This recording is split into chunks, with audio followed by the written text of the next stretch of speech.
Hello everyone, welcome back to my YouTube channel Biology with Namita. I am your educator Namita. I hope you are doing well. यहाँ पे हमने bacteria की एक series start की है जिसमें हम पार्ट 4 की कुछ कंपोनेंट्स डिस्कस करेंगे। अगर आपको ये वीडियो अच्छी लगे तो वीडियो को लाइक करना, चैनल को सब्सक्राइब करना और अपने फ्रेंड्स के साथ शेयर करना ना भूलें। चलिए शुरू करते हैं। Ultra structure of bacterial cell, जिसमें हमने एसेंशियल कंपोनेंट में सेल वॉल और सेल मेम्ब्रेन देख लिया था। आज हम राइबोसोम, न्यूक्लियोइड, मेसोसोम और पेरिप्लाज्म पढ़ेंगे, साथ ही साथ साइटोप्लाज्म में पढ़ेंगे। चलिए शुरू करते हैं।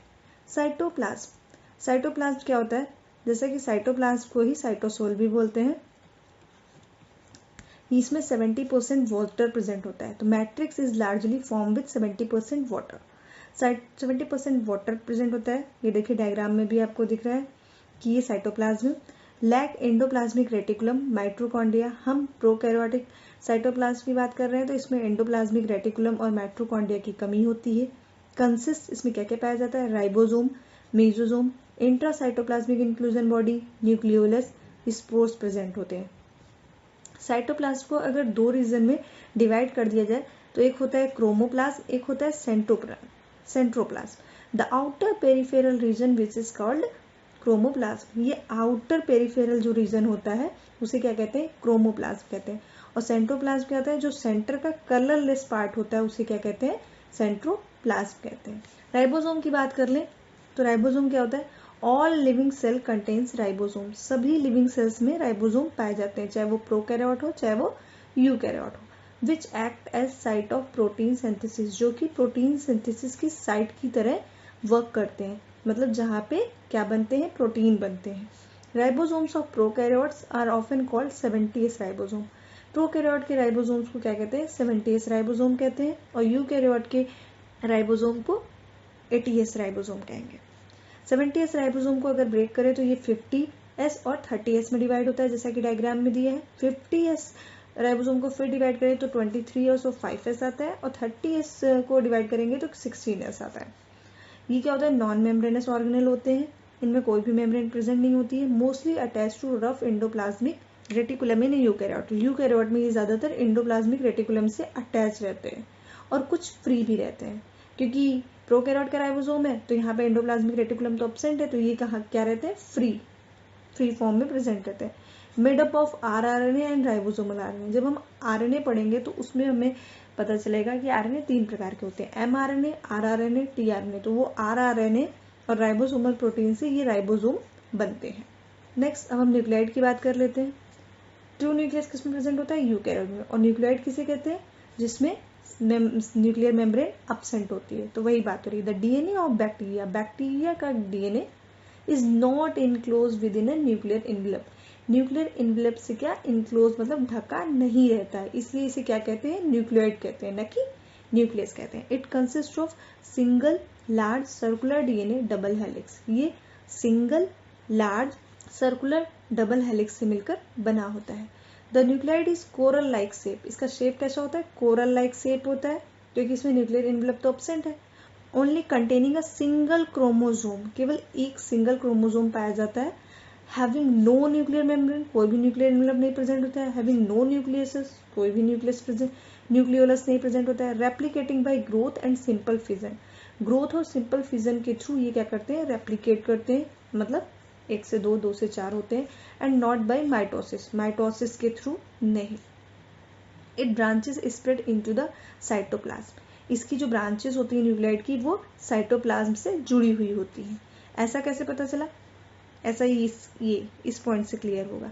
When bacterial DNA is isolate a small amount of membrane, जब DNA के एक छोटे से अमाउंट को हम क्या करते हैं? आइसोलेट करते हैं, तो उसमें क्या देखते हैं? Generally attach to it. तो उसमें वो जो मेम्ब्रेन होता है वो अटैच रहता है। This indicates that DNA is attach to plasma membrane. ये इंडिकेट देता है कि DNA प्लाज्मा मेम्ब्रेन से क्या रहता है? अटैच रहता है। अब इस पॉइंट को पढ़ेंगे। The DNA is folded into a number of super coil loops which are held by RNA।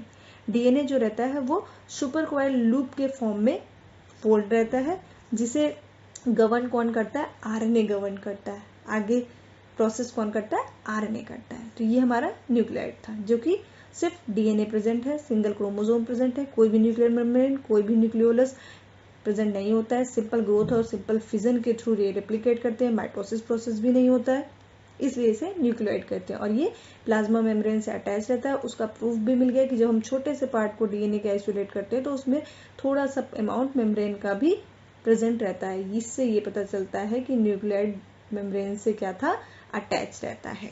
अब हम बात करते हैं मीजोजोम की। मीजोजोम जैसा कि हमने जब जनरल कैरेक्टर्स पढ़े थे बैक्टीरिया के, अगर आपने बैक्टीरिया का 1 to 3 पार्ट नहीं देखा है तो प्लीज उसे देख लीजिएगा, वो अपलोडेड है, जिससे आपको बैक्टीरिया के जनरल कैरेक्टर्स, साइज और कंपोनेंट्स के बारे में नॉलेज हो जाएगी। These are infolding of plasma membrane found in gram positive bacteria. ये प्लाज्मा मेम्ब्रेन की इनफोल्डिंग होती है, मतलब ये डायग्राम में आप देख रहे हैं, ये प्लाज्मा मेम्ब्रेन है, ये प्लाज्मा मेम्ब्रेन ही इनफोल्ड होके क्या बना रही है, मीजोजोम बना रही है। तो इनफोल्डिंग ऑफ प्लाज्मा मेम्ब्रेन की इनफोल्डिंग है और ग्राम पॉजिटिव बैक्टीरिया में पाए जाते हैं क्या, मीजोजोम। मीजोजोम क्या होते हैं, मल्टी लैमिनेटेड मेम्ब्रेनस बॉडीज होते हैं। मल्टी लैमिनेटेड, कई है, लेमिनेटेड क्या, मेम्ब्रेनस बॉडी होते हैं, जैसा कि डायग्राम में आपको दिख रहा है। इसको हम किसके थ्रू देख सकते हैं, visible in the electron microscope. Electron microscope के थ्रू हम मीजोजोम को आसानी से देख सकते हैं। It involves in septum formation, ये सेप्टम फॉर्मेशन में इन्वॉल्व रहते हैं। It increases the surface area of plasma membrane, ये प्लाज्मा मेम्ब्रेन की सरफेस एरिया को क्या कर देते हैं, बढ़ा देते हैं। कैसे, क्योंकि प्लाज्मा मेम्ब्रेन ही तो फोल्ड होके क्या बना रहा है, मीजोजोम बना रहा है, इसलिए सरफेस एरिया प्लाज्मा मेम्ब्रेन का बढ़ गया और जिससे क्या हुआ, न्यूट्रिएंट का ऑब्जर्वेशन बढ़ जाएगा, hence increases the observation of nutrients. Function की बात कर लेते हैं। Functioning in the compartment of DNA at cell division and sporulation.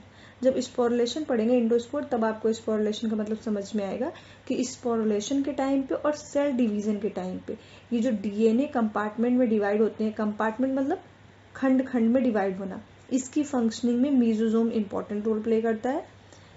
साथ ही साथ इसका जो फंक्शन होता है वो यूकैरियोटिक सेल से सिमिलर करता है, क्योंकि ये रिस्पायरेटरी सिस्टम के टाइम पे सेल मेम्ब्रेनस सपोर्ट प्रोवाइड कराते हैं, सेल को मेम्ब्रेनस सपोर्ट प्रोवाइड कराते हैं, cell providing a cell membranes support for respiratory system. Next last हम पेरिप्लाज्म के बारे में और पढ़ लेते हैं। पेरिप्लाज्म क्या है, the periplasm is a concentrated gel like, वो था साइटोप्लाज्म, और हम किसकी बात कर रहे हैं, पेरिप्लाज्म। पेरिप्लाज्म कहाँ प्रेजेंट होता है, ये सेल वॉल के बीच की बात हो रही है। तो देखिए ये क्या है, ये एक कंसंट्रेटेड जेल लाइक मैट्रिक्स होता है in the space between inner cytoplasmic membrane and the bacterial outer membrane. ये कंसंट्रेटेड जेल लाइक मैट्रिक्स है जो कि पेरिप्लाज्मिक स्पेस में प्रेजेंट होता है, ये मैट्रिक्स पेरिप्लाज्मिक स्पेस में। और ये पेरिप्लाज्मिक स्पेस कहाँ पाया जाता है, ग्राम निगेटिव में अलग पाया जाता है और ग्राम पॉजिटिव में अलग पाया जाता है।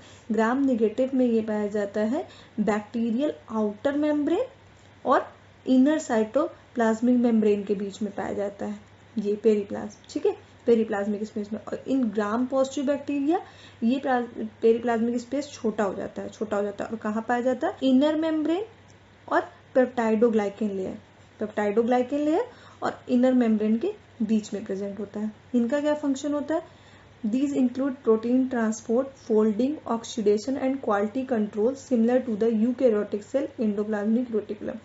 यूकैरियोटिक सेल में जो एंडोप्लाज्मिक रेटिकुलम काम करते हैं वही सेम काम पेरिप्लाज्म प्रोकैरियोट में करते हैं। प्रोटीन को ट्रांसपोर्ट करने में, फोल्ड करने में, ऑक्सीडेशन में, क्वालिटी कंट्रोल चेक करने में, इन सब में कौन हेल्प करता है, पेरिप्लाज्म हेल्प करता है।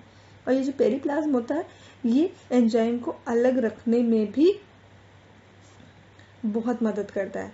एंजाइम को अलग क्यों रखा जाता है, सिक्वेस्ट्रेशन मतलब अलग रखना, सिक्वेस्ट्रेशन मतलब अलग रखना। The periplasm also allow for the sequestration of enzyme that may be, क्योंकि ये टॉक्सिक हो सकता है साइटोप्लाज्म में जाके, इंपॉर्टेंट सिग्नलिंग फंक्शन में टॉक्सिक रोल प्ले कर सकता है, और जब डिवीजन हो रहा है उसके रेगुलेशन में भी ये टॉक्सिक रोल प्ले कर सकता है। इसलिए एंजाइम को अलग रखने को अलाउ कौन करता है, पेरिप्लाज्म करता है, कि इसको अलग रखा जाएगा, ये भी काम पेरिप्लाज्म करता है। तो इसलिए एंडोप्लाज्मिक रेटिकुलम का काम पेरिप्लाज्म करते हैं और मीजोजोम करते हैं।